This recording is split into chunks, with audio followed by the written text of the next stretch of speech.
आज आमर cycle rally आज आमर साइकिल रैली सहित गोटे बाइक रैली करा होची एवं आज विभिन्न स्कूल कॉलेज छात्र छात्री मान अच्छा एसएचजी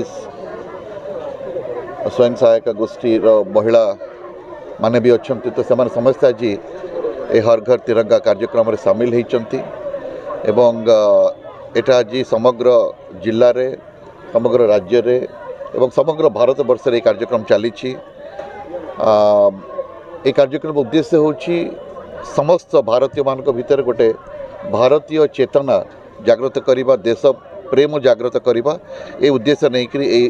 हर घर तिरंगा कार्यक्रम करा जाउछि एवं मैं आशा करुच्ची आपण मानकर मीडिया जरिया रे समस्त वर्गर व्यक्ति माने आम जिलार समस्त वर्गर व्यक्ति माने ए कार्यक्रम रे योगदान करेंगे एवं भारत मातार गुणगान करेंगे।